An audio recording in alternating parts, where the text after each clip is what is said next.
HDRI lighting. So আজকের ভিডিওটা যদি আপনারা সম্পূর্ণ দেখেন, এখানে এইচডিআরআই লাইট সম্পর্কে জানতে পারবেন, কোথা থেকে এইচডিআরআই লাইটটা পাবেন, এবং এটা শুধুমাত্র ইন্টেরিয়রে না, আমি যে টেকনিকে ইন্টেরিয়রে দেখাবো আপনারা কিন্তু এক্সটেরিয়রে সেম টেকভাবে অ্যাপ্লাই করতে পারবেন এবং আপনারা একটা নাইস এনভায়রনমেন্ট ক্রিয়েট করতে পারবেন, সেটা বোথ ইন্টেরিয়র এবং এক্সটেরিয়রে।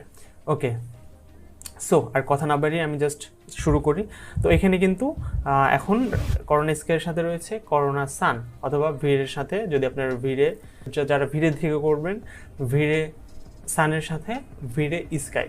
ওকে, হাই কোয়ালিটি এইচডিআরআই লাইট যদি ফ্রিতে আপনারা পেতে চান, আপনাকে জাস্ট গুগলে যাবেন, গুগল থেকে সার্চ করবেন এইচডিআরআই হেভেন। ওকে, এটা দিয়ে সার্চ করবেন, অ্যান্ড এটার সাথে কিন্তু আপনারা শুধু এইচডিআরআই না, এখানে বিভিন্ন ম্যাটেরিয়ালও পেয়ে যাবেন, বিভিন্ন প্রকারের লট অফ এইচডিআরআই লাইটিং কিন্তু এখানে ফ্রিতে পেয়ে